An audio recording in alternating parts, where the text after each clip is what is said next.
Thank you, Supervisor Adams. Thanks for coming, everybody. My name is Rob Eyler, and I am the CEO of Marin Economic Forum, as Supervisor Adams said.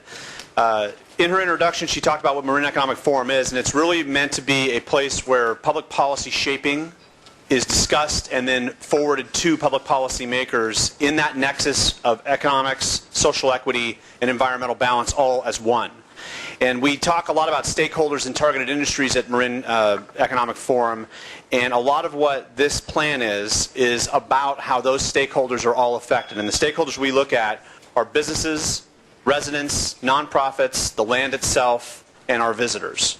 And when you jam all that together, that's really the economy, social equity, and environmental balance all rolled into one. The forecasts themselves are really a discussion about economic and social evolution. Can you hear me okay? Yeah. Yep. Okay. Were you signaling for me to say it louder? Oh, my bad. The idea of social and economic evolution has an environmental element. And I've actually looked at this plan quantitatively 3 times in 3 different settings in Marin County. So I'm relatively familiar with the methodology, the idea behind it, and what ABAG, MTC, and the other parts of the planning were meant to do with those numbers. And as an economist, we love to get in theoretical debates about how demography and economic forecasts are put together. My supposition is you all are here for some of that tonight. The other thing that's important about us hosting this is that this is meant to be a forum. It's meant to be a discussion about these issues, and the beauty of it is this shows that Marin County is trying to be proactive about this rather than reactive. So with that in mind, I'm now going to introduce our moderator, Judge Verna A. Adams.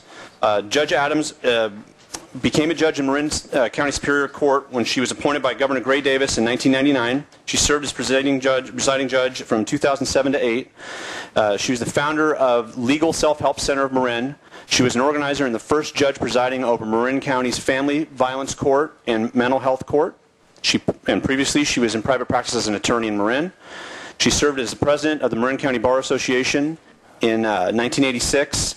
And Judge Adams graduated from Wellesley College, summa cum laude, in 1967, and from Stanford Law School in 1970. So please, Judge Adams. Thank you.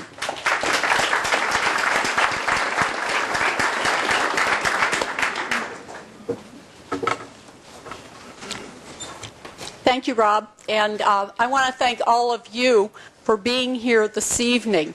You're here because you care about the County of Marin. You care about our policies and our future planning. And so you are proactive, committed citizens of Marin, and I really just want to recognize you and thank you for being here this evening.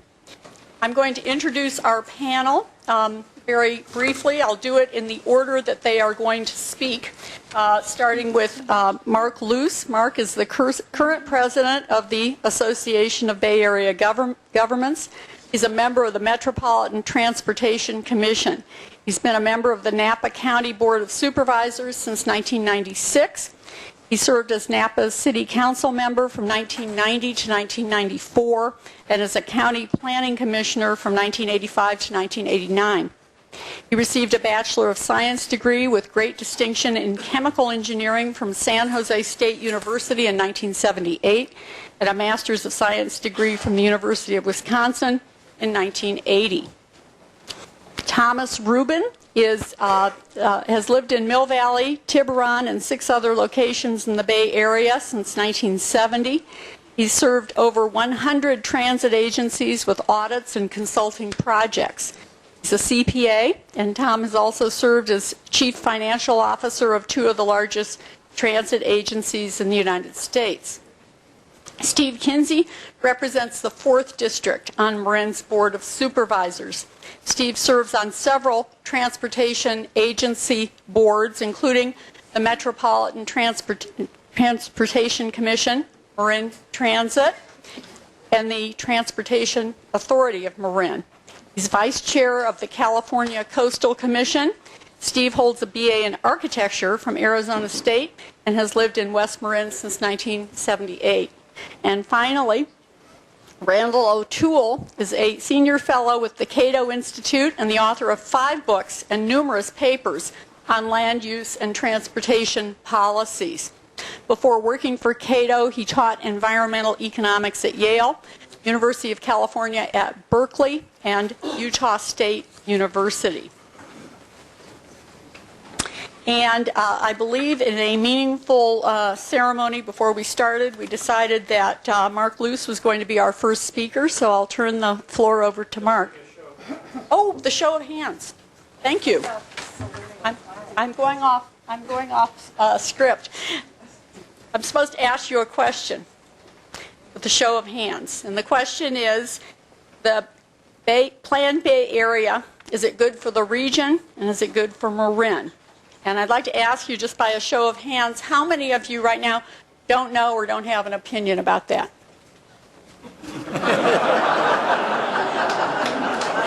Why am I not surprised? How many of you would answer yes to that question? The question is Planned Bay Area good for the region and good for Marin? Is that it? The yeses? Okay, I see some hands. And how many of you would answer no to that question? Okay.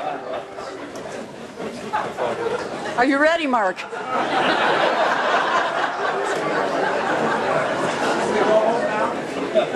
And remember, I know that a lot of you feel very strongly about this. We are going to have a civil discourse.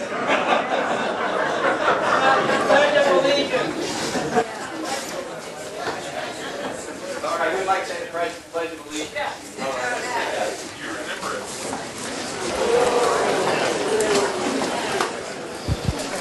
I pledge allegiance to the flag of the United States of America and to the republic for which it stands, one nation, under God, indivisible, with liberty and justice for all. Amen. Okay, is my microphone on? Is this working? Can you hear me? Can you hear me? There we go. Okay. Hopefully that works. My name's Mark Luce, Napa County Supervisor, as you heard. My issues, and I think I'm talking to Marin, but maybe I'm not, but my issues are very similar to Marin. I've been involved in this process because I was concerned about protecting agriculture and open space in Napa County. Something that our electorate values highly and wisely, that we have a lot of land use controls to protect that, and that we found that the state of California, through the regional housing needs allocation process, was busting that down. 10 years ago, we had an allocation of 2,000 units of housing to be zoned outside of city limits. That cost the county of Napa over $10 million, basically to settle the suit, build a garage for the city, allow another city to annex land, pay the lawyer $250,000 for the privilege of suing us, and we didn't build any housing, but we got out of jail. So I've been very concerned about the state's top-down approach to putting housing where it's not wanted. It's a terrible way to plan. That's why I'm a big supporter of Planned Bay Area, because for the first time, this is consistent with what local government is asking for. This is the first time that Napa County's plan, as it's written today, is consistent with what Planned Bay Area is saying. It's a plan that asked local government to nominate the areas where they thought housing should go, and that's the result of this plan. I'd like to talk about some basic questions. Some of the questions we get in these formats are questions you wouldn't think you would get. Should government plan? Well, you know, govern, its Latin origin, means to steer, to lead, to direct, as in the steering of a ship. It is the job of an elected official to plan. That's what we're elected to do. That's what your party platforms are about, is your plan for our country, your plan for our society, if your people get elected. And when they are elected, you plan that they are going to execute on the plan. And so when we're elected, our job is to plan. If we're not anticipating problems and trying to figure out how we can create solutions before they are problems, we're not doing our job. So planning is essential to what we do. Where should we plan? Should it be local? Should it be regional? Should it be state? It should be at the most accountable level possible. And for the most part, hopefully that's local government. But when you've got plans that affect an entire region, such as the Bay Bridge, such as major freeways, such as transit between communities, then it has to be a regional body that makes that plan. It's just the nature of planning. So, let's see, I think I skipped a slide. So what makes for good planning, and ultimately what makes for good leadership? I saw a good talk by Peter Kosenbaum. He's a philosophy professor at San Jose State University. Said all the philosophies of the world about leadership boil down to 4 key things: clear vision, firm grasp of reality, disciplines or integrity, and courage. You've got those 4 things, you've got what it takes to move things forward. And it's true in leadership, and it's true in planning.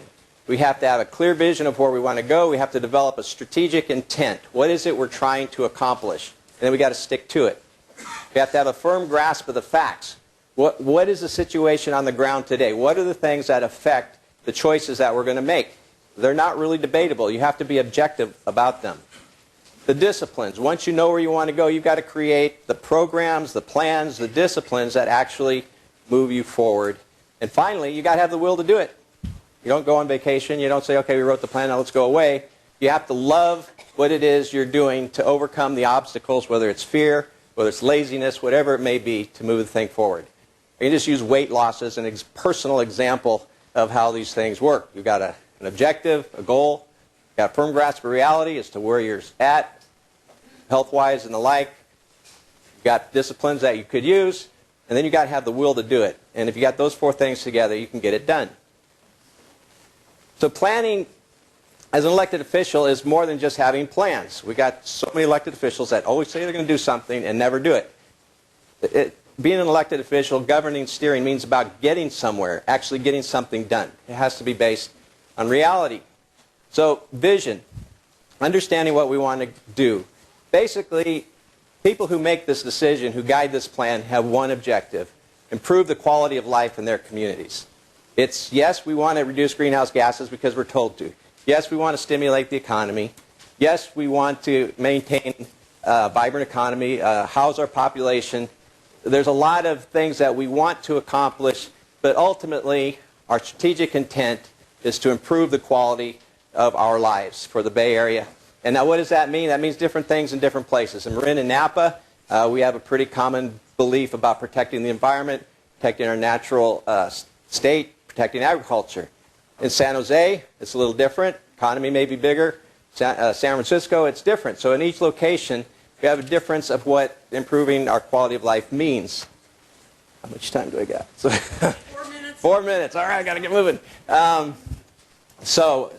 But the beauty of this plan is it allows us to respect the values of each community.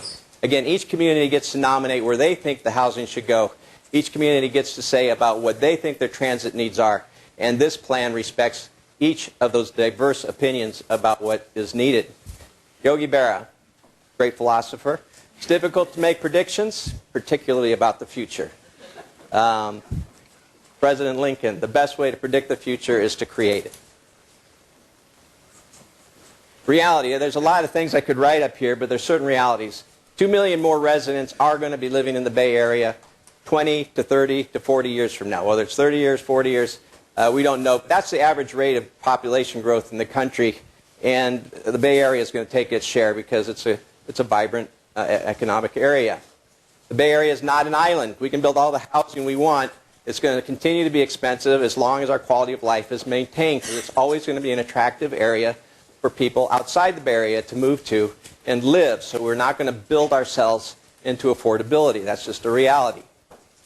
We have beautiful and sensitive land features that we want to protect, but we also have to work with in terms of our transit and the like. We have a very healthy, diverse economy, agricultural capital of the world at the North Bay, the technology capital of the world in the South Bay, and everything in between. I think it was like the 27th largest economy in the world if we were a nation in the Bay Area.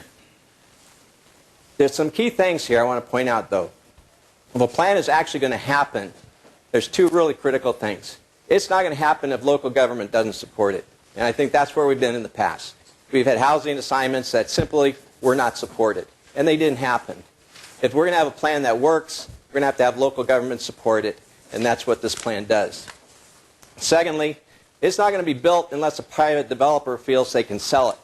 So, you know, the economy, the market, the need is going to be self-guiding, because this plan simply creates zoning, and then it requires approval by the city, or the county, and then it requires somebody to actually build it. So those are two reality checks. And if you want a plan to work, you got to make sure that it meets those two objectives. Now, there's so much hyperbole about what this plan does and doesn't say. And one example. The Plan Bay area recognizes that there's probably an oversupply of 170,000 units of single-family housing based on the projection that there's going to be a lot more seniors and a lot more young people. We assume that those 170,000 houses are going to continue to be lived in, and therefore we reduce the projected need for multifamily housing as a result. We are realistic. We do not say we're going to demolish 169,000 units. That's just nonsense. And then that's just hyperbole, and it takes away from the realities that we're trying to deal with. Discipline. We need a plan. We need reality. And the thing is, our plan is the beginning. What is it? Military says that plan fails the first engagement of the enemy. So, here's our start. 4 years, we're going to review it again. If it's working, great. If it's not working, we adjust. We do what we need to do. Encourage. We need to move forward. Okay. So, got to move forward. What does it mean to Marin? And I just want to show you local values, protecting our local interests. Here's the housing element that you're currently living in. Over 4,000, almost 5,000 unit allocation for the entire area. You can maybe pick your city out. Here's where we're going. 2,200 units for Marin. Significant reduction in the amount of housing required to be zoned for in Marin and in each of the cities. It respects your values of protecting ag and open space, respects your boundaries that you've drawn. And maybe here's a side-by-side of how that's changed in every different location. Corte Madera, a popular place. 244 units in this current round. In the next round, I think it's 72 units. So you see it's decreased to 172 units. And this is the requirement for the next 8 years. Basically, you've already got it zoned for. In most cases, I got to believe you already have it zoned for. So priority development areas is how we've done it.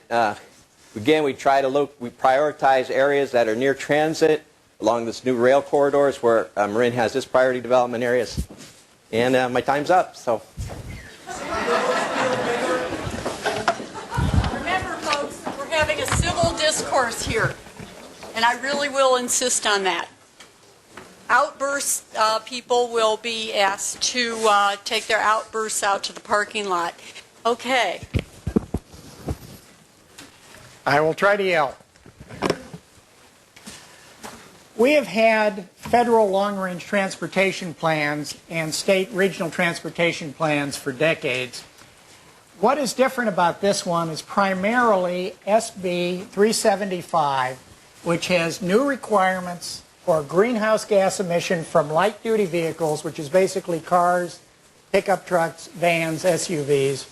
And this is what the language of SB 375 is, the justification of it in law, and specifically says we got to meet the requirements of AB 32, which was 2 years previously, which says we must get back to 1990 levels of greenhouse gas emissions by 2010. Now, from the plan, 2020, pardon me, from the plan, it says this is going to mean a 25 to 30% reduction. Well, how are we doing? How are we doing? Are we on track for this? The good news is, and the CARB is probably not going to like this, but what I'm going to announce today, we may have already met that target.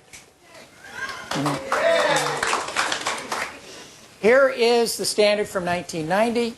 Here is CARB's inventory.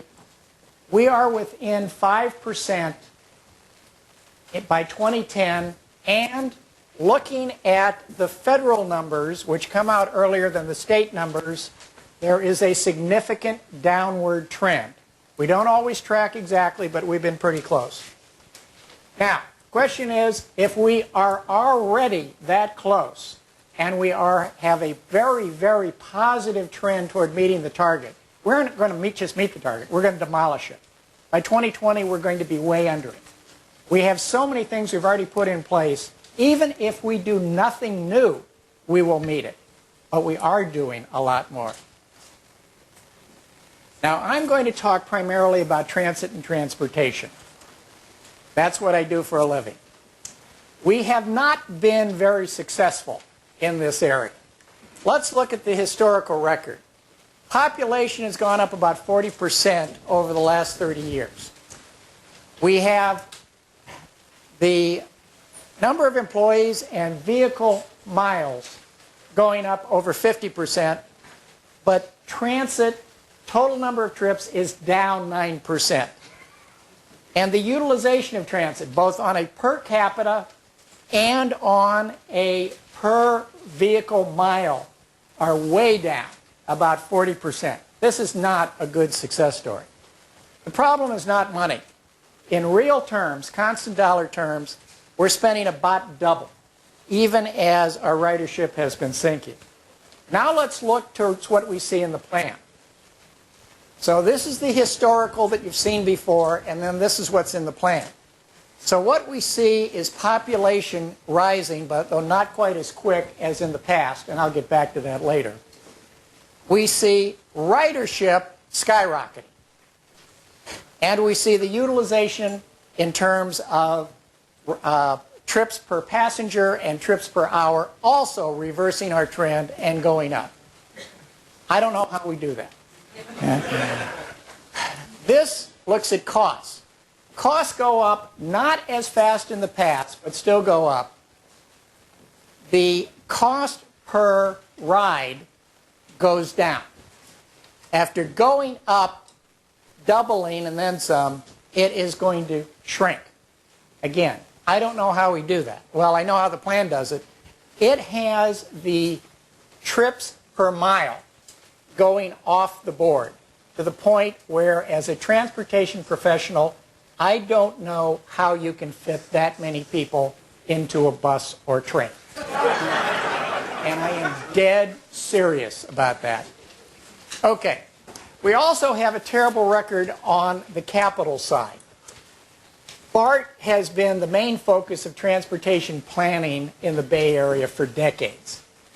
And almost every BART project has gone significantly over budget. I haven't even put a lot of them up. BART to San Jose, oh, give us a half-cent sales, give us a sales tax, we'll pass it. Wasn't enough. Give us another sales tax. We need that. Still isn't enough. We don't know how we're going to fund it. Bay Bridge Eastern Span. 5 times the first estimate, at least 24 years from the earthquake that caused it, and we are still not sure it is going to be done even then with all the problems we have. Oakland Airport Connector. We're going to spend almost $500 million. We may hit $500 million. I mean, we haven't finished it yet. We have this bad record with cost overruns when we start construction, to replace a fare-funded shuttle bus that costs the taxpayers nothing.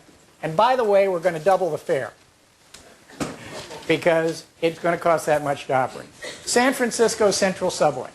Again, way, way over what was originally anticipated. Ridership down from what was anticipated. We're just beginning construction. I could go on for the rest of the evening. Do I really need to say much about it? Okay, I'll let the record speak for itself. I'll just say one thing. Voters were assured a 20-year funding plan was reasonable and proper. That's what we were told when you voted for it. And within about 6 months of voting for that tax and voting for the plan, pile of cards collapsed. And right now we still don't have a plan to see what we're going to get and when it's going to get finished. I mentioned the population increase projection. The one that ABAG did is significantly higher than everybody else's. We commissioned a study, and we had 4 other very competent people who do this for a living, including state departments, who don't know where those numbers come from.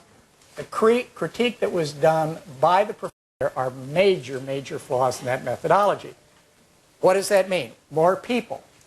What will that mean? More traffic congestion, more riders on transit, more tax money, and most of all, more people moving in that we will fit into the stack and pack around the transit centers and the preferred development areas. Is not going to happen. Is not going to happen. Now here's something I really love. This focuses on greenhouse gas emissions, which is mainly CO2. That's about 80 to 85% of your total emissions. This is directly from the plan. It basically says our model for greenhouse emissions doesn't focus on the standards that have already been adopted. The federal government has adopted a 54.5 mile per hour standard for 2025. By 2040, the vast majority of light-duty vehicles on the road in the Bay Area will meet that standard. And yet, for 2040, the plan assumes 25%. Probably going to be at least 50% higher than that, at least. This has several issues. One, it is over-projecting greenhouse gases by a huge amount. Because it assumes that mileage will be less, it assumes that there will be a lot more sales of gasoline, and that is one of the main generators of taxes that go to MTC and the other agencies for transportation projects. So the finances are also overstated very significantly. Now there will be some comeback, but basically this part of the model is just not workable. And these are standards that were anticipated for years and have been in place, and they are the law of the land and the law of the state, and yet the model doesn't consider it. Now, if there's anybody's doubt in anybody's mind, if you think that transit vehicles get better mileage and therefore have less CO2 and other emissions than cars, wrong. Cars are better per passenger mile. And as you see, they are building a bigger and bigger lead, and it is going to go like this from here. The trend is already there from standards that are already in place before we even get to the 54.4. This is a terrible plan. It just is not based on reality, on law, or the standards that are in place. It can't be fixed. It is screwed up in too many ways. The only thing we can do at this point is toss it, start over from dead scratch, and this time base it on the facts, on analysis, and bring in people who will start with the facts and the analysis and what the people want rather than what the planners want. Thank you.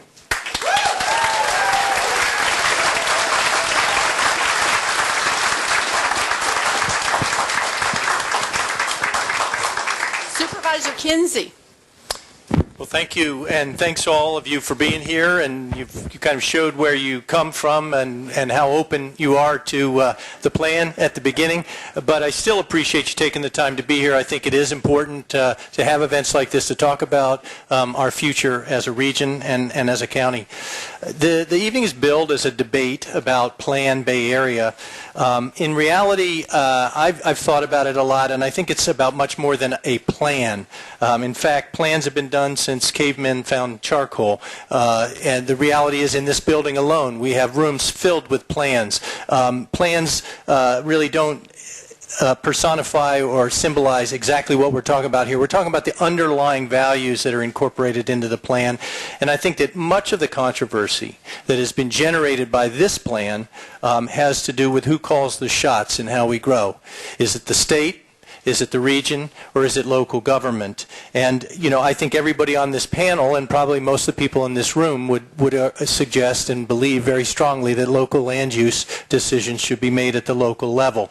But there will be regional and state considerations that need to be taken into account for very good reasons.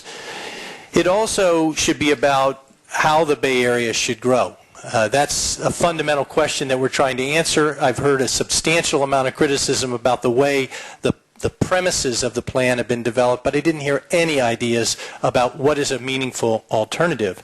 Should we keep investing in transit? What types of housing will best meet our needs? And where should it go? Can we expand our region's prosperity, health, and enjoyment?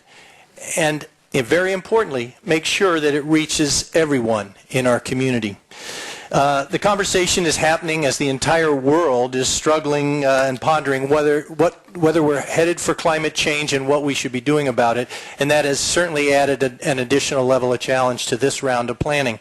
But there's no doubt in my mind that California is growing from within. That's been fairly well documented. It's not from people coming over the ocean or under a fence or crossing state lines. It's we are living longer, more people are being born than are passing away. California is growing. In the Bay Area, they're projecting over 2 million people over this period of time to add to the 7 million who are here already. I will point out fairly thankfully that in Marin County, of that 2.1 million people, they're projecting about 33,000. So it is a recognition that we have long been a low-growth community and that we're going to continue to be that. But like every other part of the Bay Area, there will be far more seniors. We're going to nearly double our population of seniors. There will be more young children, and there will be more people of color living in California, living in the Bay Area, and living in our communities with increasing demands for housing, mobility, and jobs. That said, of course, forecasts are simply that. They're guesses. But they establish trends, and that's really what I think planning is supposed to attend to. What are the trends? They're more significant than any specific number. Clearly, regardless of the elements of percentages of greenhouse gases and whether we've hit our mark, I sure hope we have. That would make the rest of the job a whole lot easier. But transportation is certainly identified as the single largest contributor to greenhouse gas emissions in the Bay Area, and it's over 60% of the greenhouse gas emissions that have been assigned to Marin County. A very significant portion of our pollution comes from our mobility. Reaching the targeted levels of greenhouse gas reductions are going to require a maximum effort on many levels, in my opinion, and it's not going to come just from cleaner fuel vehicles. It's not going to come just from everyone taking transit. It's going to also involve people traveling less distance, and that's where the land use component of transportation and land use planning come together. The idea of regional planning is nothing new. As was mentioned, there have been plans for a long, long time. We have regional plans for where to put airports. We have regional plans for our water supply. We have regional plans for emergency response and for air quality. What's new this time is not even that there's the regional housing needs allocation or the RENAs or the regional transportation plan. We've been doing those every 4 or 5 years for decades. So what's new this time is this state law that came into effect, SB 375, that weds housing and transportation plans together, and it says that they must be joined together and they must consider as well how we're going to reduce the greenhouse gases. That's the fundamentally new piece of this planning effort.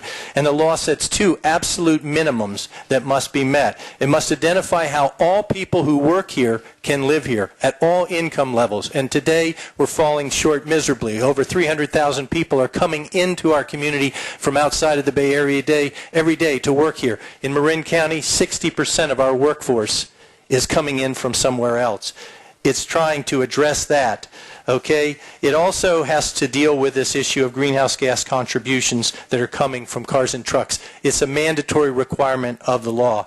So the other thing that's been tied to these plans that is probably threatening and concerning to all of us, regardless of our position, is that for the first time, the purse strings for transportation funds have been tied to these plans.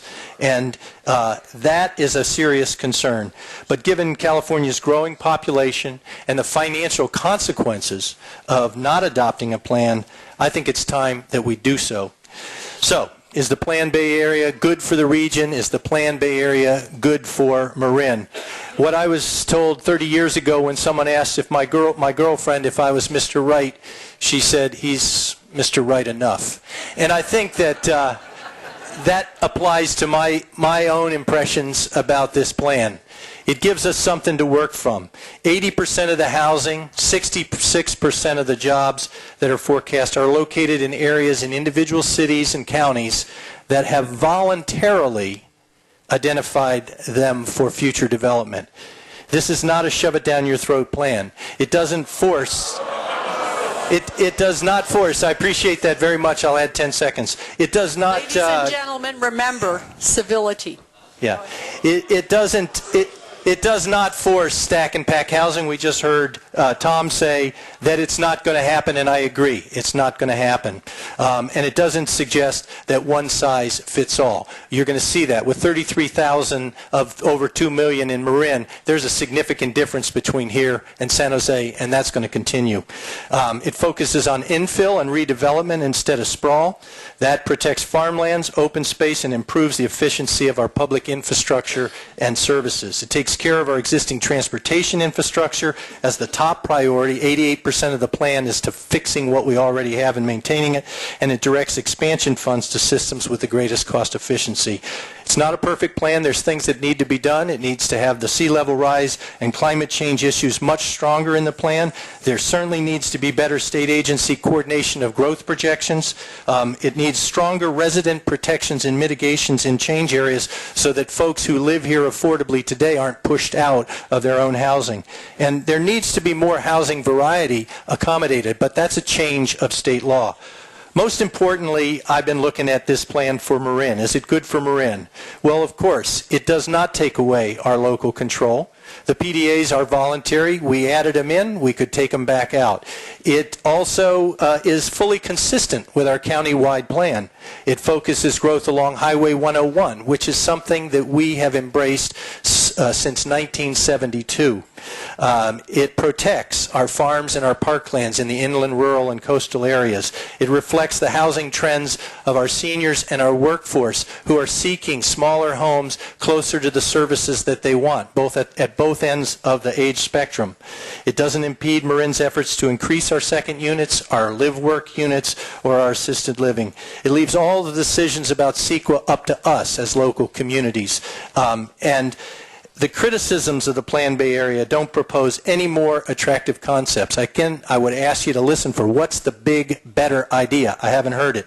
I don't want more sprawl. I don't think the Bay Area does, and I certainly know Marin doesn't. I don't want to protect ag and green fields. I don't want to keep expanding our roads and freeways. I am comfortable with an auto-oriented future, but it should be a future that has a consequence that doesn't prevent us from having more biking, walking, bus, and rail transit. And I do want to have more vibrant city centers throughout the region, including in Marin. And most importantly, I want this region to work for all income levels, and it isn't working for them today. Thank you.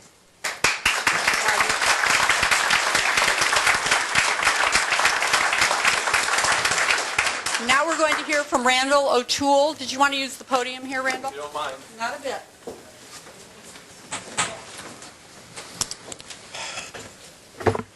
Plan Bay Area is based on the notion that they can fit 30% more people in the existing urban footprint without developing a single new acre in the region. All right, the only way that's going to happen is that something's going to have to go. Well, let me fast for the... There we go. Something's going to have to go. And that's going to mean probably tens of thousands of single-family homes. Is it going to be 169,000? I don't know. But a lot of single-family homes are going to have to go to replace them, and replace them with multifamily, high-rise, mid-rise, townhomes, etc. Now, one way to do this would be to simply replace, pick at random, 1 out of every 10 houses in the region and replace them with quadruplexes. That would add 30% more housing, but that's not what Plan Bay Area does. Plan Bay Area instead targets neighborhoods, selects entire neighborhoods and says we're going to replace whatever is in this neighborhood, whether it's houses or warehouses or factories or whatever, with high-density housing. That means mixed use, apartments, whatever. In some cases, the densities are going to be very high. Now, right now, they say we're only talking about a small portion of the area. The priority development areas, or PDAs, are going to occupy less than 5% of the region. But right now, only 18% of the region is urbanized. So that means that PDAs are going to occupy about 25% of all urban neighborhoods. 25% are going to have to be densified for this plan to work. I think if you look in American history, if you look for a natural catastrophe that had more of an impact on a region, you won't find any catastrophe as bad as Planned Bay Area. Right now, the population, the average population density of the San Francisco Bay Area, the urbanized portions, is about 4,700 people per square mile. See all that? 4,700. Manhattan is 70,000. The average density of the priority development areas is going to be 100,000 people per square mile. The densest ones are going to be almost 400,000 people per square mile, 6 times denser than Manhattan. That's from the Station Areas Planning Manual published by the MTC. Now, how do they achieve that? I'll tell you how they did it in my hometown, former hometown of Portland. They went into neighborhoods, rezoned them for high density, with minimum density zoning. That meant your neighbors were allowed to build apartments in their backyards. That meant if your house burned down, you weren't allowed to replace it. You had to build an apartment or row houses or whatever met the minimum density of the zone. If you didn't want to live in a neighborhood like that, you'd sell your house to a developer who'd tear it down and put in an apartment, and you'd move somewhere else, if you can find anywhere else that you like. Now, right now, 56% of all Bay Area households live in single-family homes. And the planners say they project that by 2040, only 39% of Bay Area residents are going to want to live in single-family homes. And so there's room for all this, what Tom derisively called stack and pack. Now, what this shows, they call this demand, what this shows is that planners don't understand what demand is. Demand is not a point. It's not something, come on. It's a line. It's not a number. You can't say the demand for housing is 56% or 1.3 million or whatever. It's a line. At a higher price, the quantity demanded will be lower. At a lower price, the quantity demanded will be higher. For example, would you rather have this 4-bedroom, 2.5-bath home on a quarter-acre lot for $179,000? Or would you rather have this 1,300 or 1,100 square foot condo for $398,000? Now the planners say there's all these older people and young people who want to live in condos where they can listen to their neighbors argue, where they have no privacy, and where if somebody decides to play Grateful Dead all night, they get to enjoy it. Call that a vibrant community. But I think most people would choose a single-family home. Except, what if the single-family home were $600,000 or $800,000? It all depends on the price. So when the planners say that they expect only 39% of the people are going to want to live in single-family homes, what they're saying is, you think housing is unaffordable today? Just wait till we get done with the area. It's so unaffordable that 17% of the people who now live in single-family homes are going to be begging to get out and move into multi-family homes. Now, despite this, they also say that they're going to have to subsidize the development of the PDAs. If they have to subsidize the high density, that kind of gives you a hint that maybe the demand isn't there like they say. So what we're really talking about is building a lot of second-class housing for second-class people who are going to get to go around on second-class transportation, and they'll be hidden away from the rest of us, and if you don't like it, you must be a racist.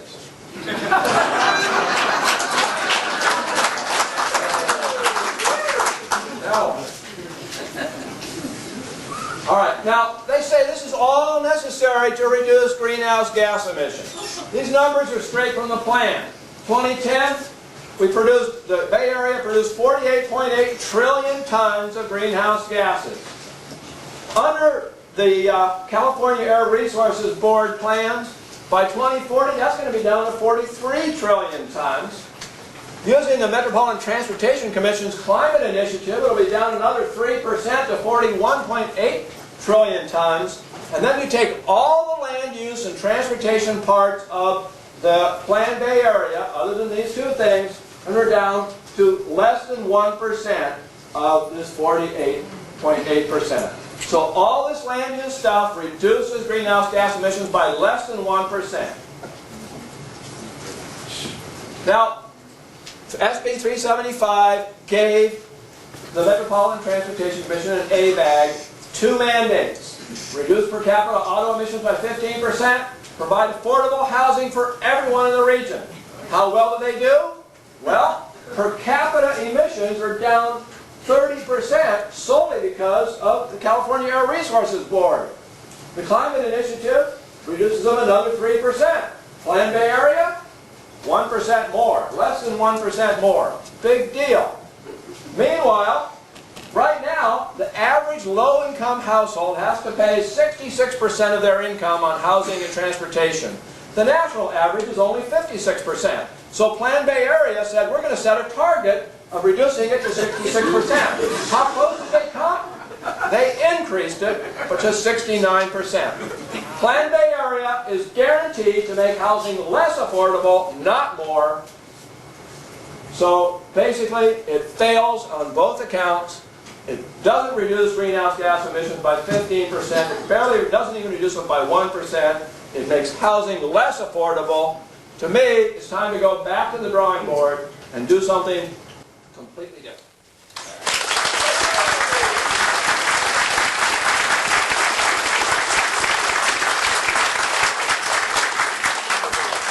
Okay. While the speakers have been speaking, our question reviewers, Margie and Richard, have been reviewing, and I'd like to ask the following people to make themselves known to our roving mic carriers, Susanna and Kim. And Liz Manning, where are you, Liz? Hi, I'm Liz Manning, Mill Valley. The 100 commissioners say that they were all elected, or most of them were elected. None of them were elected to do this. I would like to ask your thoughts on putting Plan Bay Area up for the people's vote.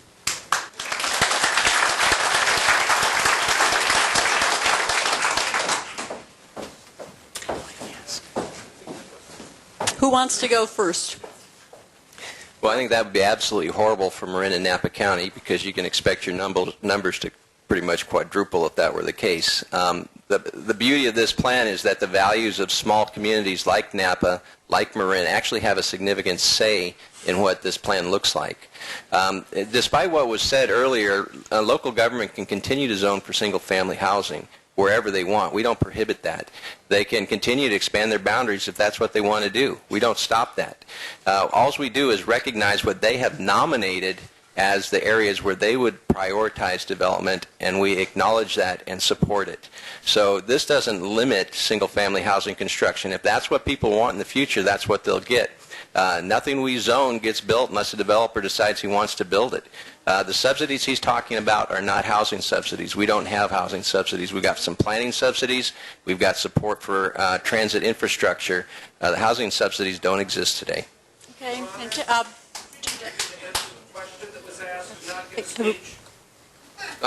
Take another shot at that if you'd like. The panelists will respond to the questions as they consider appropriate. We aren't cross-examining them. Now, do Randal or Thomas wish to respond?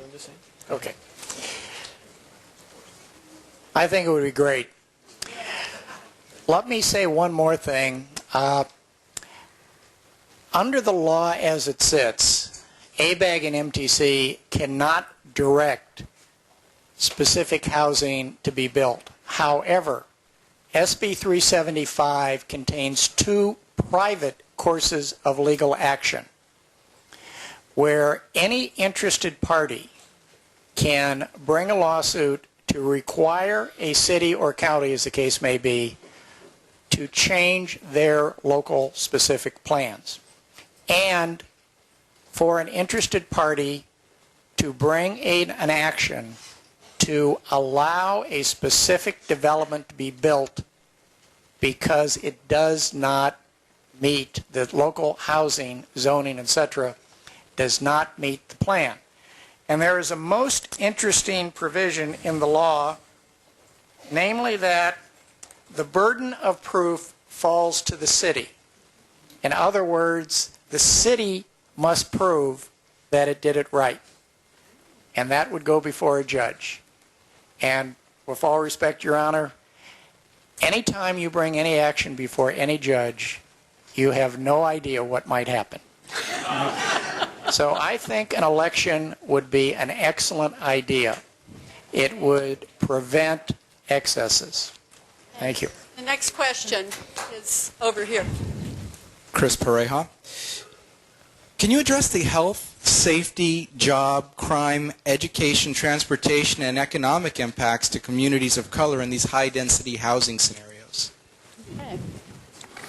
Well, as I mentioned, that is a concern of mine because as you redevelop in infill areas, there is a heightened potential for impacting the people who live there already. So I think that is an area that needs to be improved, but, and as was pointed out by Randal, there is a consequence that they would end up paying more for their housing and their transportation. So it's something that we have to address. It's a problem that many communities face around the country. We're not alone in that. And I think that the key to getting people in those communities into a better life is a combination of providing them better housing choices, but also better educational opportunities, meeting their basic needs, and giving them job training. And those are the kinds of things that I think the Bay Area should be working on. Thank you. And then Ms. Crane, Basia Crane, had a question. Oh, excuse me. I'd like to answer that question by responding to a point that Mark made, which is why should government plan?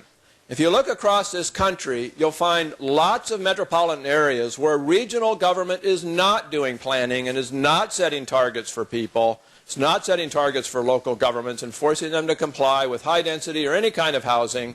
Those urban areas tend to be growing faster than San Francisco. They are far more affordable. They have lots of open space. They are going to meet the 25% reductions in per capita CO2 simply because of the Obama fuel efficiency standards.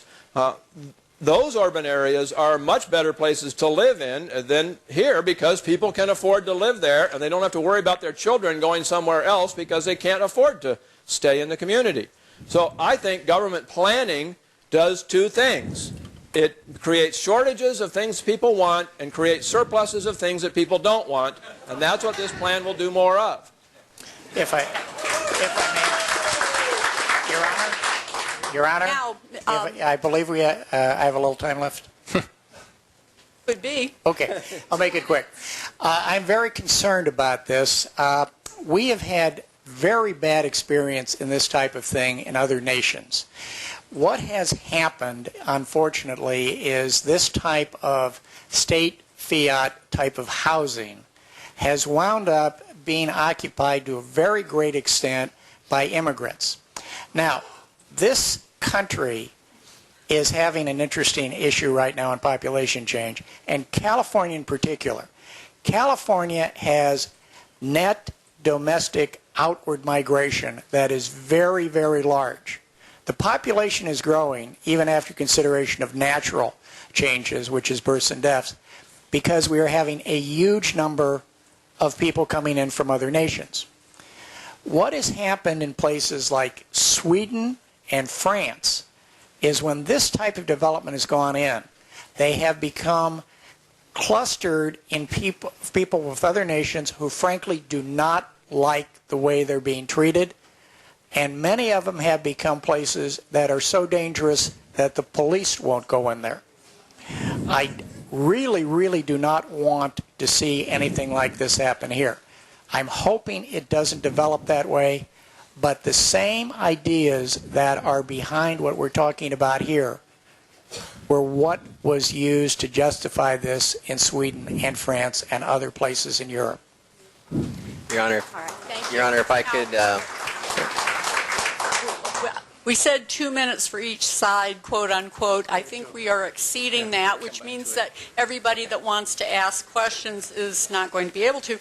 but if you have a burning desire to say something, I did want to add one thing to that. I don't think Steve had quite used up his 2 minutes. The anti-displacement issue is a real issue, and it's sort of a paradox. And I think the question is, for those blighted areas, perhaps, do you choose not to invest because of the possibility that you're going to displace those who are there? Is it really our policy that we want them to stay in their current condition without any aid or assistance, for fear that if we did invest that it might displace some of them? That's just, to me, doesn't work. That this country is about creating opportunity, that investing in those areas is important, that we do need to come up with anti-displacement measures to encourage people to get into, participate in what it is that we're investing, and there are lots of mechanisms for doing that. Okay. Now, Ms. Crane. Yes. I live in Kentfield. I'm Basia Crane. We just found out from Dick Spotswood's column this past Sunday that the county signed a voluntary compliance agreement with HUD in 2010. What is this agreement? And I'm addressing it to Mr. Kinsey. Thank you.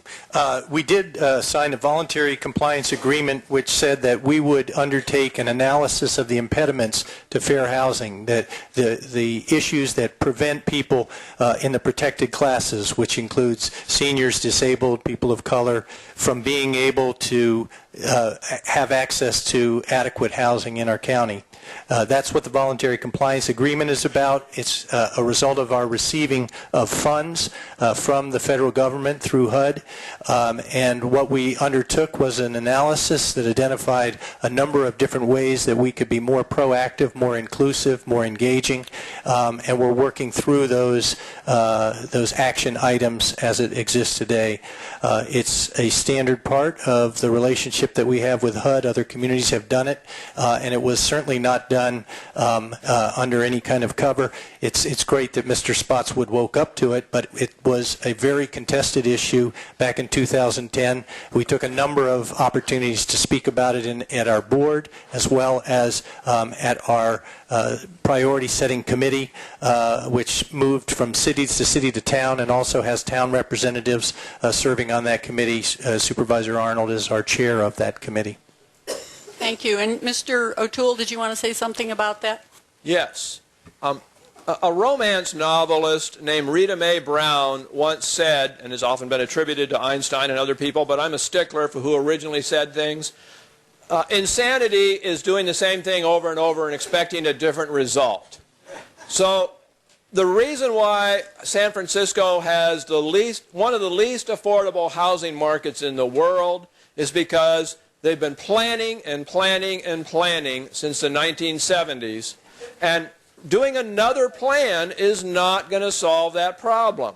You might be able to find a few federal and state and local dollars to subsidize housing for a few people at the expense of making everybody else's housing more expensive. But if you want to make housing more affordable, the solution is not to plan more, but to stop planning. That's why I'm the anti-plan. The next question that was picked by our question pickers is from Diane Furst. Diane? Right here. Conveniently located. Hi, I'm Diane Furst. I'm the mayor of Corte Madera. My question is for Mark Luce, and it's regarding something you said in your opening statements about Corte Madera's RENA numbers, our Regional Housing Needs Allocation. You compared the current cycle, 2007 to 2014, the total was 244 housing units, to the draft numbers for this next cycle under Plan Bay Area of 72. You were present at the council meeting in Corte Madera last June when the ABAG staffer admitted that he had made a mistake in the calculations and that our previous RENA numbers of 244 was indeed a mistake. So my question to you is, can you explain that mistake and how its subsequent correction for this new RENA cycle has led to the reduction that you pointed out? And also how ABAG will ensure that these kind of bureaucratic mistakes will not happen in the future. in Corte Madera. This led to Your time is up, Mayor. All right. Thank you. I'd posit local control is the answer. Yeah. Supervisor Luce? What, I don't know. All I know, the 2,000 units that they gave the unincorporated Napa County were a mistake too, and yet it was upheld as though we'd violated somebody's civil liberties in court because we hadn't complied with the housing element. So, I understand. I think what I can say is in this round we had half a dozen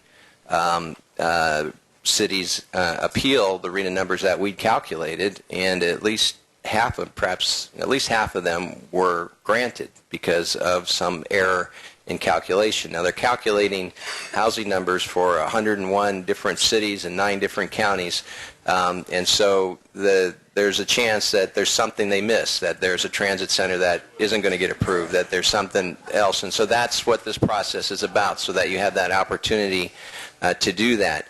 I think the beauty of this plan is that, again, since most of what is being zoned for are housing units that other communities have said they want, it's really no longer negotiated. It's, okay, then we'll assign the housing where you've said you want it. Napa City is an example. I didn't think we wanted 1,500 units, but the city of Napa said they wanted it. And we had quite a little controversy in my community, county versus city. But it turns out they've already got 1,300 units zoned for downtown. They've already got 600 of those units approved. They haven't been built, but they're waiting for the economy to come around. And so there's, 1,500 units of the Bay Area's need met by a community that's already said they want it. And that's happening throughout the Bay Area, which is why your number is 72 today and not 270. Mr. O'Toole wanted to go ahead. This kind of problem is typical of top-down planning, and they say, well, we're giving the local governments the power to do what they want as long as they meet the targets, of course. But this kind of top-down planning is not really what we need for the Bay Area. If you look around the country, if you look around the world, the places that are growing the fastest, the places that are accommodating people affordably, the places that have plenty of open space and plenty of environmental quality are places that are not doing top-down planning. One of the things that Mark mentioned is that every 4 years we're going to go back and revisit it. Well, if my uncle called me up and said, I want to take you to Hawaii next week, I wouldn't say, oh, gee, according to my plan, I'm doing my laundry that week, so I can't go. But government planning works differently from personal planning. If the government writes a plan, somebody's going to benefit, no matter how bad the plan is, and immediately they form special interest groups and try to lock that plan in place so that 4 years from now, when it's up for review, it doesn't change. Why do you think they're still planning more rail transit in the region when we know that rail transit means lower transit ridership instead of higher, and higher taxes instead of more efficient transportation? It's because special interest groups who benefit from it have locked that in place, and no matter how many times they go back and revisit it, they'd make the same mistakes over and over again. So the reason why government shouldn't plan is because when they make a plan, they get locked in place, they can't revise the plan, they can't adapt, they can't change, and they just magnify the mistakes bigger and bigger over time. Now, our next question is from Bill Kearney. Given the purposes of SB 375, what does Plan Bay Area do to help solve climate change? Why is this important for Marin? And what else would you do to achieve the 80% reduction by 2050 that science says we must achieve? Okay. Who wants to tackle that first? Well, I think it'd be great for Randal or Tom to tackle it actually first. Give them an opportunity. Yeah. There have been numerous studies about whether land use changes can affect driving and greenhouse gas emissions. And what they've found is people who live in dense areas tend to drive less because they want to drive less, and that's why they live in dense areas. But you can't take people who don't want to drive less and put them in a dense area and make them drive less. This is called the self-selection problem. Once you correct for the self-selection problem, as economist David Brownstone at the University of California, Irvine did, he found that there is a relationship between density and urban form and driving and greenhouse gas emissions, but it is too small to be useful in reducing greenhouse gas emissions. That's exactly what Plan Bay Area proved. They want to have massive draconian changes in land uses, and they're going to get less than a 1% reduction in greenhouse gas emissions, and that's based on their optimistic assumptions, which I don't find credible. Well, thank you. I think it's important to note that Randal's view of the world of not planning and the examples that you like to bring forward are places like Houston, the central states in the West and the far West. You identify that the coastal areas on both sides of the coast have really bought into the idea that transit is a way to move people around. And to the speaker's question, I think transit, expansion of transit at bus and rail, biking and walking, more opportunities for electric vehicles and electric vehicle deployment, becoming a world center for that, are important. Expanding the use of car sharing, ideas like this that are embedded into a future that tries to reduce the vehicle miles that we travel is an important part of the kinds of climate change initiatives that we should have in the plan. And if I could take the rest of his 2 minutes. You have about 57 seconds. Okay, and I just wanted to add, Randal mentioned the people who want to live in dense areas choose to, only if that housing is there. And that's the point. Our projections based on demographics, based on what younger people are saying where they want to live, what seniors are saying they want to live. They're saying they want more dense development where they don't have to drive their car to get where they want. If they don't have that, they can't move there. So self-selection doesn't work. This simply creates the opportunity by putting the planning tools in place. If the demand's there, the builders will build it, and the people who want to move there will, and that will save us on greenhouse gas generation. I believe I've got about 45 seconds. About. Thank you. One thing that we specifically proposed is look at what is coming in transportation that the plan ignores. And specifically, we're talking about automated vehicles, which is being pioneered here, Google, and even further back at UC Berkeley. This gives us the possibility to not only have 2, 3, or 4 times as many vehicles per lane moving at 2 to 3 times the speed, but our vehicle emissions go way down. And if we couple that with the use of handheld electronic devices, which almost everybody has, for real-time casual carpooling, there are very, very real possibilities of cutting our emissions by 15 to 50% more. Thank you. Okay. Thanks for taking my question. Given that in final analysis there is no marketable greenhouse gas reduction with one Bay Area plan, why is no plan option off the table? Hey, who would like to tackle that one first for 2 minutes? I'll tackle that one, and I've had the opportunity to talk to some of the folks in Marin County about it. If you have no project, then you have not met the goals, those 2 mandated requirements, because with no project, we don't hit one of those 2 targets. The other thing about it is if you have no project, then you have no CEQA, then you have no project. So under state law, in order to be able to have a project, you have to evaluate something and be able to make changes to the alternatives that have been provided, but you need to end up defining a project. The no project alternative is a baseline by which you measure the other options that you have. So for folks who think that no project is better, and no project, by the way, would include no additional investments in transportation going forward, and that's a concern that many of us have. If you want to choose that, you should be identifying the elements of the no project that you prefer. Mr. O'Toole, response? They offered you several alternatives, and the alternatives were, do you want to densify these neighborhoods, or do you want to densify those neighborhoods, or do you want to densify that neighborhood? or do you want no project? And then they crippled no project. All the other alternatives except one had what was called the Metropolitan Transportation Commission's Climate Initiative Plan in full. The no project one only had one small part of the Climate Initiative Plan. That Climate Initiative Plan, or the lack of it in the no project one, is the reason why it didn't meet the greenhouse gas target.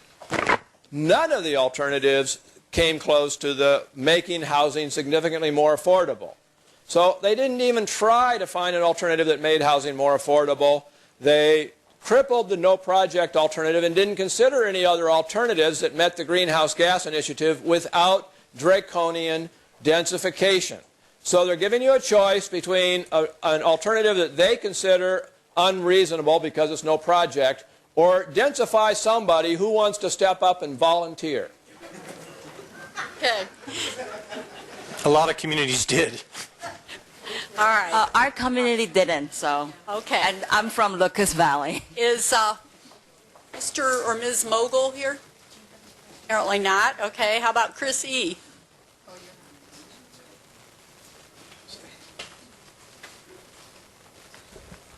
Thank you.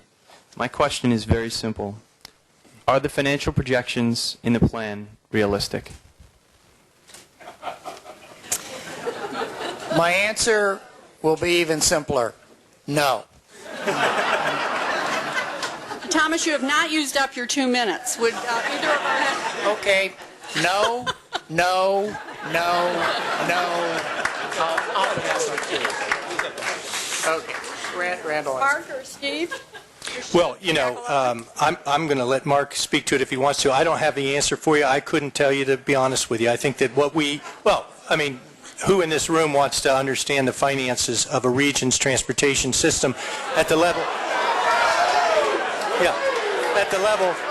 at the level of being able to answer that question? But what I will point out, gentlemen. Yeah, that's a great response. But kindly subside. But I will point out that what Tom was trying to point out was that all transportation projects take longer and cost more, and he would know that because he's been involved in the transportation community through his entire professional career. So he's seen that firsthand as a chief financial officer, and I think what he could say to you is that it's very difficult to project accurate financial assumptions and have them actually stick, which is why you take your best guess and you embed it with the other principles that you want out of a plan, and you go forward. And if I could add one thing, and so I was sort of stumped by the question because as simple as it was, I wasn't sure which financial projections you were talking about. If you're talking about our future economy, it depends on being able to house future workers. We don't grow an economy and grow employment without growing housing. And so the question is, how do we do that? If we project there will be no population growth, then we're projecting there will be no job growth, or that things are going to get very crowded and pretty ugly. So we either plan and accommodate that job growth that we all welcome by accommodating the people who will fill that job growth, or our projections will be pretty simple. Nothing will change. I have another minute of Tom's. Well, yeah, you do have a minute of Tom's, yes. Okay. I'm an anti-planner, but if I were a planner, I would be embarrassed by this plan. A sound plan would look at a whole bunch of different ways of achieving your goals. And it would estimate the cost of each different way. And then it would estimate the benefits. And then it would figure out which have the highest benefit-cost ratios and pick the ones with the highest ones and package them together into an alternative. What this plan did is it listed a whole bunch of ways to achieve goals. It left off some important ones, I thought. It didn't estimate the cost of any of them. It didn't estimate the benefits of any of them. Then it combined them almost at random into 5 different alternatives, and then estimated some of the costs and the benefits of all the alternatives, but not all of the costs. So then it said, here, you can pick this alternative. We don't know how much it's going to cost, but there you go. Okay, and there you go, because the time is up now. Amie Itzgeral. Hi. I live in a potential PDA, and I'd just like to state that my neighbors and I did not voluntarily identify ourselves for that status. We also do not consider our neighborhood blighted, which I heard you guys refer to that as well. My question is, why is Marin being zoned urban when we are so clearly suburban? And what's the rationale behind 30 units per acre? I think I could take that answer that question. Others may want to speak to it, but we are identified as part of the San Francisco urbanized area because we're adjacent to San Francisco. The Board of Supervisors for the last 2 years has sought state action to remove us from San Francisco and allow us to be more appropriately associated with the other North Bay counties, Sonoma, Solano, and Napa, which have a 20 unit per acre requirement, and we consider that to be a goal worth pursuing. Thomas or Well, go ahead. Yeah, well, Mark, we had you've the got numbers. Again, I think the plan, I mean, if you're really interested in protecting Marin's rural nature, then you really need to support this plan, because there are plenty of developers out there who would gladly bust your borders and do otherwise. Your growth, you're only going to be taking a 9% of the Bay Area's growth in this plan versus the 25% growth that's projected. So 546 units. And Napa is also likewise, we take 15% of that growth. So what this plan does is recognize through its zoning, through its projections as to what the kind of demand that Marin, Napa County are going to be taking, recognize that these are rural areas that we want to remain rural, protect our environment, protect our agriculture. And I'm telling you, there are a lot of special interests that develop the alternatives that were in that plan who would like to do otherwise. Okay. Anything further? Both Mark and Steve have talked about how the cities volunteered to accept that densification, that growth.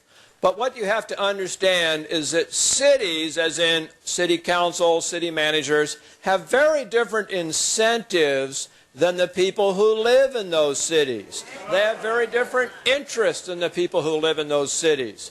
They're interested in meeting budgets. And if they can find a way to get more tax dollars out of the state or the federal government, and that helps them meet their budget, they don't care as much what happens to local neighborhoods and the residents in those neighborhoods, because those people are going to be gone. They're not going to vote. All vote for forever.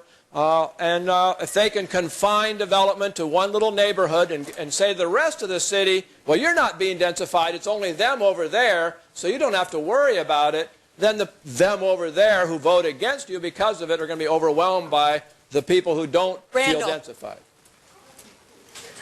Okay, now, let me ask the following people to identify themselves and step up to the lectern. Herb Smith, Clayton Smith, Blaine Morris, and Scott Erkhart.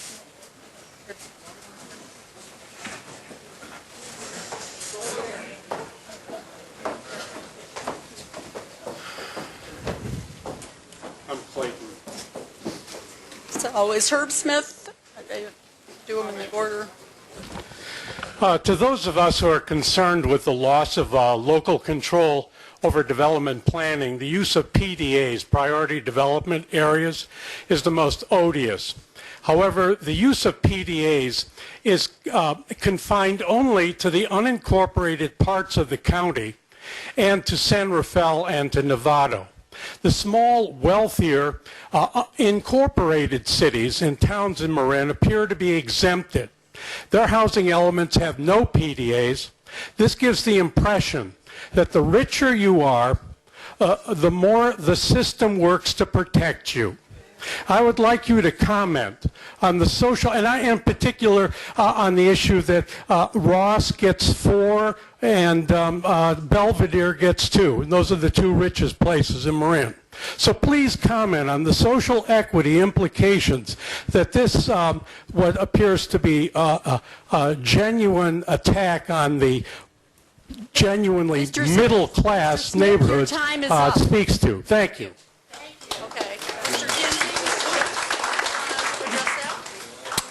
So the question has to do with the equity or the fairness of using the priority development areas. On the one hand, folks, we wanted to have a voluntary approach that said if you're prepared to take more development and support more jobs and you put it around transit and you have transit frequencies that are useful and reliable, then we will provide more money. That's what the plan will do. It will invest more in those neighborhoods. The communities that you mentioned chose not to.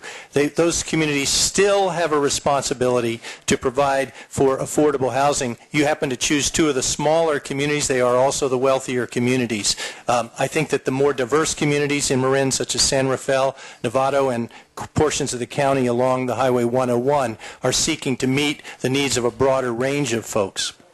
Stephen, you never asked us. Okay. Never.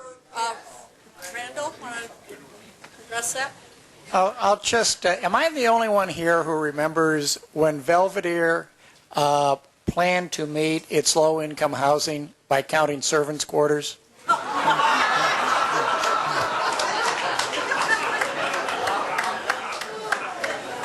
Yeah, is that a suggestion that servants don't need housing? Thank you. I don't think that really needs much of an answer, does it? Okay. Anything else? It might. I could just add one thing. And this RENA process is really just one tool. And unfortunately, I think the state overemphasizes it, that there are many other tools that achieve affordability, and I can name a number of them in Napa County, where we house our farm workers, where we assist people who work in Napa to buy homes in Napa. We have 25 low-income families who bought homes in the last year and a half, and two of them have paid back our assistance, paying us back on a $27,000 loan, giving us $37,000 back, and had already gained $100,000 in equity in real home ownership. There are many different ways to address affordability. There's many different ways to encourage workers, give them the opportunity to live in your community. Building more housing is just one of them. And so I don't think we should put so much emphasis on whether the RENA is the beginning and end of the whole story. Clayton Smith? No, that was Clayton. Oh, that was Clayton? Then Herb is the... Okay. I got you flipped. Okay. By way of background, I do arbitrations and mediations, and sometimes when you're in a mediation, what you're obviously trying to do is bring people together, and you'll turn to someone and you'll say, well, what would I have to do to show you that your position is wrong? So for Mark, my question is basically to you, and it's not meant to be a loaded question. It's really serious. What would it take for you to change your position? Or are you so convinced you are correct that everyone who disagrees with you is wrong? I don't think you're wrong. I think you're ignoring certain realities. One is state law, that we're required to plan. And if we don't, the state will plan for you. I mean, that's the other alternative. If we don't come up with a successful plan that meets the goals, then the state will do it for us. And so those are some of the things you kind of got to be realistic about in terms of what we're actually doing here. And so I think you've got a lot of good points. I don't like the top-down state telling us that we have to zone for housing in our communities that we don't welcome. But this plan, for the first time that I've been involved in the 20 years, actually does recognize local community preference. If I could add on this, I think it's a great question. The answer for me would be, show us, describe what is an alternative way of growing that would be more attractive and more successful for the Bay Area. I don't want to see the Bay Area and the Bay filled in. I don't want to see more roads in my community. I haven't heard any constructive alternatives, but I'm still open to hearing a different vision and how that would play out. You give me your staff budget and I'll do it in spades. Randall or Thomas, do you wish to ask the question that was addressed to Supervisor Luce? Okay, and we will segue to Blaine Morris. I'm Blaine Morris. I'm the president-elect of the Marin Association of Realtors, and we really just have great concerns about local control, and I think everybody in this room does. We're concerned about the impact of the plan. It's going to have the right and the ability for those of us who live in Marin, to have the final say on the goals, the rules, and the regulations that affect our community. The Marin that we've come to enjoy and take for granted today is the direct result of many years of spirited public debates, kind of like this one, thoughtful community-based discussions, and careful consideration by our local elected officials, by our locally elected officials. When it comes to the right of our locally elected officials to make policy and other decisions on behalf of their constituents, local control should not be relinquished, no matter how lofty the goal or the purpose. Frankly put, the ends should not justify the means. My question is this, as it relates to local control, why do you think this plan is good for Marin? Thank you. I'll take this one on. I think it's good for Marin in that it is consistent with our countywide plan. It explicitly states that we do not need to change our general plans to reflect the Plan Bay area. It's projecting less than half the growth rate going forward than we've had historically. It allows us to continue to have about 60% of our housing mix in single-family homes, and it allows us to make our investments around our bus and transit hubs in such a way that they will be more cost-effective while not actually impacting many of the neighborhoods, something that Randal pointed out, that aren't really oriented towards bus services at this time. Gentlemen? You know, I recently wrote a book called American Nightmare on the history of home ownership in this country. And I looked at home ownership around the world. And what I discovered was a lot of people think that home ownership is related to wealth. And it turns out that some of the highest rates of home ownership are in wealthy countries like Brazil, which has 1/6 the per capita income of the United States and has 10% percentage points higher home ownership rates. Mexico has 20% higher home ownership rates than the United States. Meanwhile, some of the lowest home ownership rates are in poor countries like Switzerland, which has the lowest home ownership rate of any major country in the world, half of our home ownership. Germany, 2/3 of our home ownership. What I'm saying is home ownership has nothing to do with income. It has everything to do with government getting in the way. If you want to be a region of high home ownership, and I think there's some value to that, I don't think we need to subsidize it. I think we just need to get out of the way, and you can be that kind of a place. With this plan, it's just going to reduce home ownership further. It's going to force more people to commute longer distances so they can find affordable places to live. It's not going to be good for the region. It's not going to be good for the environment. Okay. I'd like to ask Rusty Snow and Stephen Nesta to step up to the mic, and then we'll hear Scott Erkhart's question. And that's all the time we're going to have because we're going to allow the panelists to make some closing comments, and as we were warned at the beginning, we're supposed to be out of here by 8:30. So, Mr. Erkhart, go ahead. It's Erkhart, by the way. Easier than it looks. Tom has already touched on this, but I haven't seen anything about this in the plan, so I'll go ahead. Excuse me. So I'll see if I can rephrase it. With the ever-increasing fuel economy of cars and self-driving vehicles hitting the market soon, in 10 years is some of the prediction, how will a diesel train compete with such efficiency in 28 years or the end of Plan Bay area? You know, it may not. And over 28 years, we've seen a tremendous amount of change in technologies, and it may well be that the technology of a first-generation train will be very different. I want to see that be very different. I think that even in the initial decisions that were made around SMART, there was study of alternatives.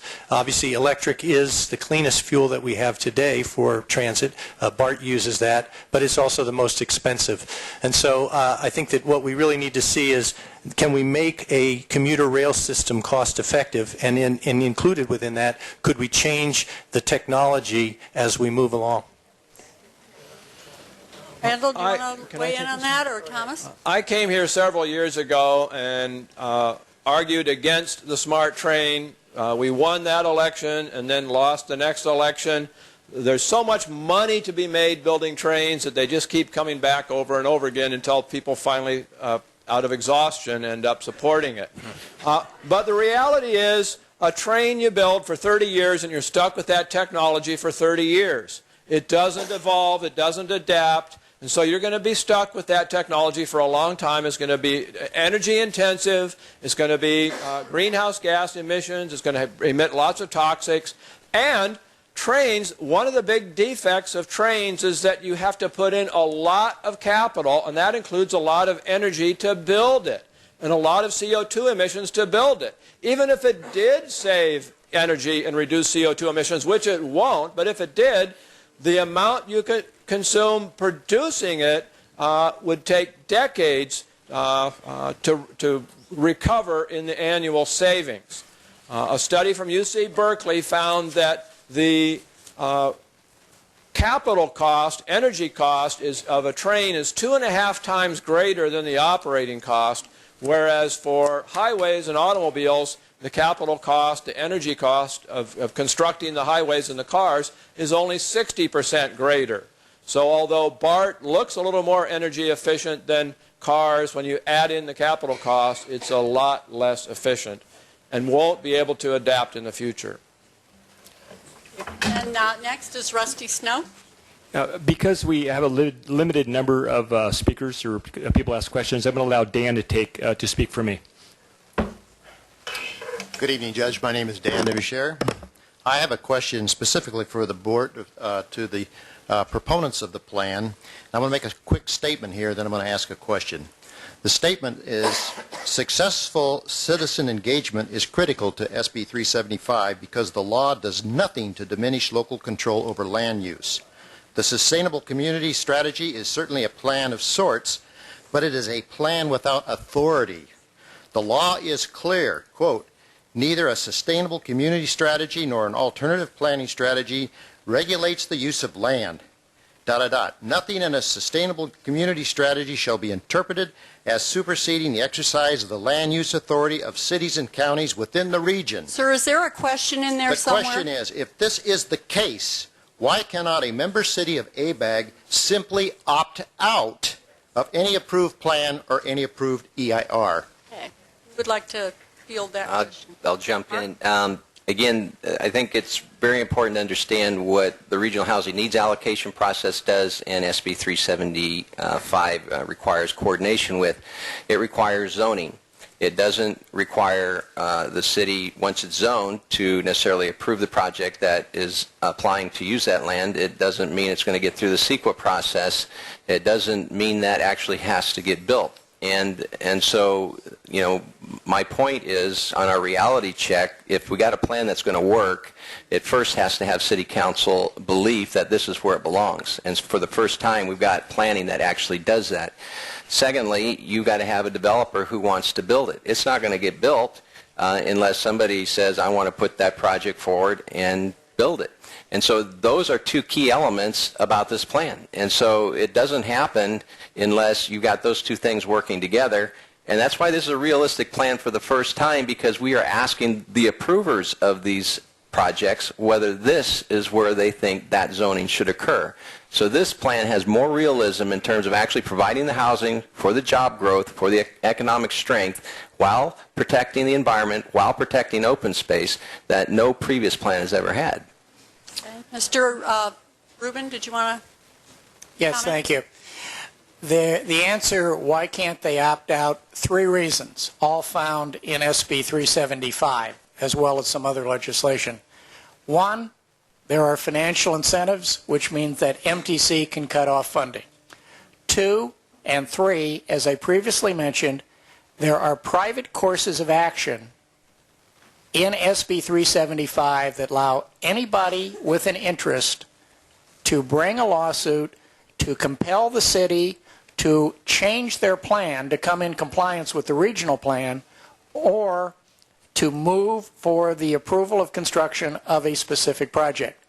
So the city can try to opt out, but if they do, they may be in trouble. Now let me give you one other issue. We are seeing a lot of the smart growth interest groups who have been filing letters saying the plan doesn't go far enough. A very common tool is these types of groups will bring a lawsuit which is then settled by a consent decree. And what I'm very afraid of in this case is that consent decree would expand these types of developments to communities that have not volunteered for them. Thank and you. if that happens, the other problems go in. And Stephen Nestel, you get to be the cleanup hitter here. Hi, it's Stephen Nestel, and I'm from Marinwood, Lucas Valley, and those of you who don't know, it's an unincorporated district, so we're at the control, our planning in our community is at the control of the 5 supervisors. We're real concerned because 70% of all affordable housing has been located within our 5 square miles in the most current housing element. So we see the political element here. But the reason well, the question I actually want you to address is, was addressed earlier by Thomas Rubin, how close or how far are we from the AB 32 requirements to meeting the requirement of reducing greenhouse gas emissions to 1990 levels by 2020. We've seen, or he's demonstrated that we're right there. So the question is, first of all, to Mr. Luce, I guess, and Mr. Kinsey, do you recognize this? Is this something that you're planning? Sir, your time is up. Currently? Your time is up. Okay. Gentlemen? Go ahead. We do consider the fact that there has been a reduction in greenhouse gases, presumably due to a fall in the economic activity over the last 4 or 5 years. And so, well, whatever you want to attribute it to, that is part of the calculation. But as was previously pointed out, the project is the only one that actually meets the target over the projected period of time. That's what we have to comply with in order to comply with SB 375 and avoid the state coming down with its own plan for our area. So that's the only way it's going to be met, is what you're saying. That's okay. My understanding right now.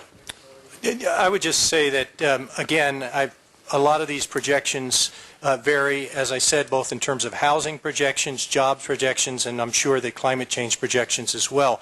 One of the requirements of these plans are that they be revisited on a regular basis, and to the extent that Tom is correct, and frankly I hope that he is correct, then in our next round of planning, or whoever's involved in that is going to be able to take advantage of those reductions as they're identified in his slide. Is it worth the risk? No, you get one question, sir. Okay. Mr. O'Toole, Mr. Rubin, any comments? Thank you. First of all, the economic activity is certainly part of greenhouse gas. However, we have had a very significant reduction over the period when the pickup has started. The economic pickup has started. It has not been what anybody has desired, but that certainly is part of it. But what is driving this is the improved technology. One of the major things that is going on, particularly on the East Coast, is the replacement of coal with natural gas. And when you burn natural gas, you only burn about half the carbon that you do with coal. You burn more hydrogen, which creates H2O, which is not a greenhouse gas emission, depending on who's doing the modeling. However, we have the other mandate, which is for housing. The plan does not meet the housing requirements. None of the elements do. Why? It's impossible. It can't be done. In the Bay Area, we have decided we are going to limit the amount of land we develop. Since it's a desirable place, the law of supply and demand kicks in, the price of houses goes up. All of us who own a house are thrilled because our investment is doing fine. But the only way our kids are going to live where we live is if they live where we live, in our house. And this is why we will not have the economic growth in the Bay Area, because nobody can afford a house. And there are many other places, Texas, the Gulf Coast, the Midwest, where houses are cheaper, and if you ever want to own a house, why would you go to California where it can't be done? This is the problem. And some of the things that in the plan are beyond ridiculous. One element says that we will not have anybody commuting to the Bay Area for a job. Good friggin' luck on that. And on that note, we will conclude the questions, which were very interesting and very lively, but we are really under a time constraint. And what we're going to do now is give each of our panelists 2 minutes and not a second more of time to comment, wrap it up, and we're going to do it in the reverse order of the way you heard them in the first place, which means we're going to start with Mr. O'Toole. Can you put on my 2-minute show? I just have a couple of little videos I want to show you. Tom already stole some of my thunder by talking about self-driving cars. This is Volkswagen's valet car. They say you drive to work or you drive to a hotel, to a restaurant, and then you get out of the car and you say, "Car, go park yourself." And so it drives around until it searches its database for available parking spaces. When it finds one that's vacant, it parks there. When you get out of work, you pull out your smartphone and you say, "Car, come," and it'll start itself up and come pick you up. Now, that's one aspect of self-driving cars. By 2040, this is supposed to be a 2040 plan, by 2040, the vast majority of cars on the road are going to be self-driving. Now, you've probably seen the Google videos. Can you advance that? Just click it. You've probably seen the Google videos of self-driving cars. The point I want to make is we can predict some of the effects of self-driving cars. We're going to have a lot more mobility. My 87-year-old father, who got lost trying to find his way home last week, and I had to take away the key to his car for the first time, would have mobility because all he'd have to do is say to the car, "Take me home," and it would do it for him. 9-year-old kids will be driving around in cars. I'll put my dog in a car and send it to the vet. The cost of driving will be a lot lower because the big cost of driving is how much time it takes the driver. If I can get in a car and use my computer while I'm going somewhere without having to take somebody else's time to chauffeur me around, I'll be willing to commute farther. We'll be people commuting not just from Modesto to San Francisco, but from Lake Tahoe to San Francisco because they'll be productive all the way. So the point is, these effects are totally unpredictable, and the idea that we can write a plan for 2040 without knowing all of this stuff is just insane. That's why I'm an anti-planner, and I don't think we should plan.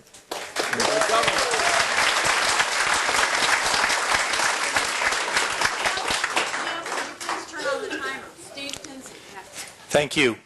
Again, a lively discussion this evening. We're not changing any minds, but I think it's important that we have these conversations. I believe that what is fundamental is to hold on to our local control, and I think that we will, and I think that our countywide plan is consistent with the expectations that are embedded in the Plan Bay Area as it relates to Marin County. That's fundamental. Secondly, I think that there are things we need to do at the state level, and I think that everyone in this room could be helpful in making those kinds of changes that would make for more consistent projections, would increase the types of housing that would be eligible, and would allow, in our case, in Marin County, to have minimum densities at a different level than an urban area like San Francisco. I think that we should be increasing the investments that we make in sea level rise response because we in Marin live on a peninsula with all kinds of challenges to our infrastructure, both housing and transportation, and we need to do that and go forward. Frankly, I'm thankful that Marin County is a place that is slow growing, that made an early commitment to the idea that we didn't want to just cover all of our land with affordable housing or any housing, that we did make a stand to protect our agriculture, and that we do have the remarkable parklands that we have. And I haven't heard a suggestion of how we would be able to do all the things that the others have mentioned without opening the doors to development on our open lands. And then finally, I do want to reiterate the fact that I said I am concerned about the impacts that this plan would impose on those who live in the urban areas. And I will close by saying that I was really disappointed to hear Mr. Rubin talk about immigrants in a way that tried to make them, excuse me, Excuse me, please.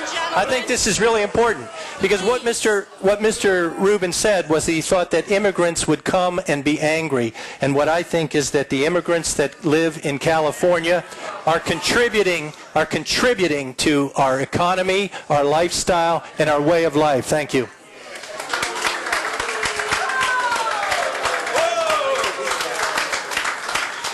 Communists. There you go. Mr. Rubin. Thank you. What I said was that the immigrants were angry in the way they were being forced to live. The Plan Bay area is poorly researched and poorly justified.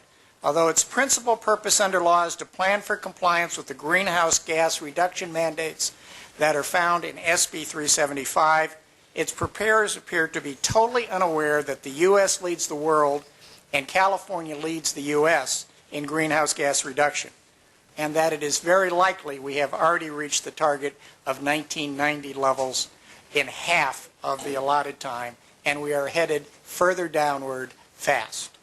Further, the preparers have decided to ignore the use impact of the 54.5 mpg standard that has already been mandated by both the federal government and the state of California. There are so many incredible errors, misrepresentations, and inconsistencies in the plan that it is actually tempting to conclude that the last thing that the planners want is to see greenhouse gas reductions, because that would mean they cannot impose their ideas on what the Bay Area should look like. Stack and pack developments around transit centers that even the planners' own consultants and studies tell them no one wants and will not succeed if attempted, and which we cannot afford. The plan cannot be fixed. There are far too many different issues. It must be totally rejected, and we must start over from scratch. And this time we must do proper research and analysis, go out and talk to the public, not to inform them what must be done, but to find out what is really needed and what will work. And I might inject the words of the father of medicine: first, do no harm. Yes, ABAG and MTC can vote to approve the plan and the final impact report. They can also vote to repeal the law of gravity, but that does not mean that pigs will fly. And the plan will not fly either. We don't want it, we don't need it, we can't afford it, and it won't work.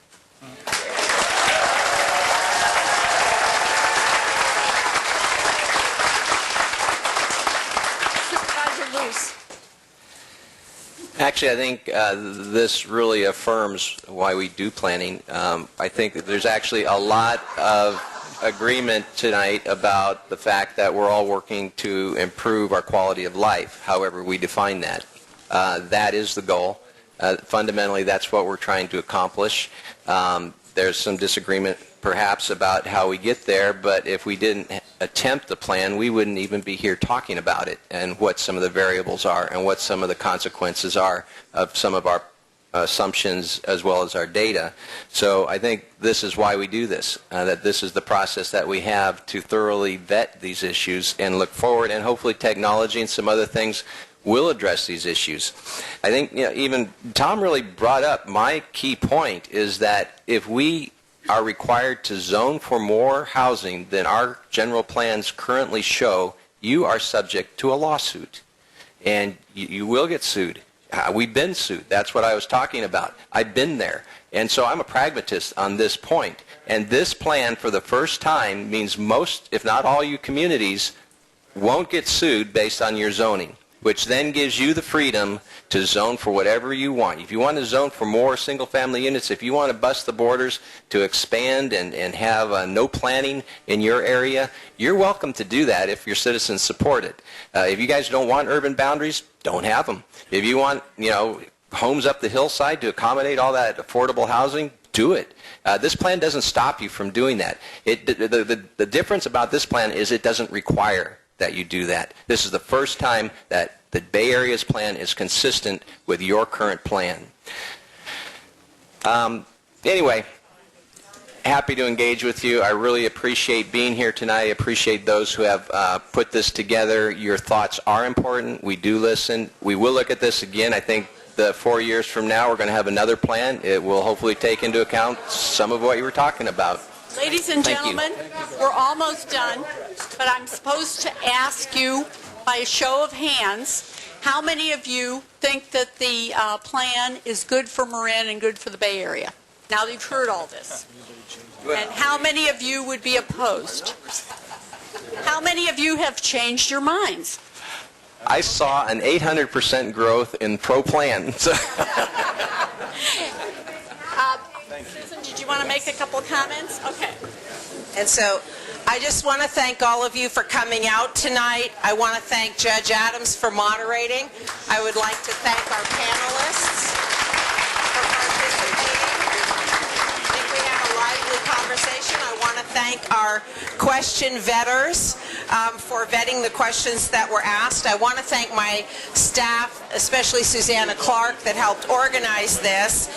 And I wanted to announce that if anybody would, please let me just finish this last statement. Everybody, I was asked to make this announcement. I was asked to make this announcement. If any of you are interested in finding out more information about Plan Bay Area or when the public meetings are happening to talk about what finally gets adopted, that information is on both the MTC website and the ABAG website. So please go to those websites if you'd like that information. Thank you. Thank you all for being here tonight.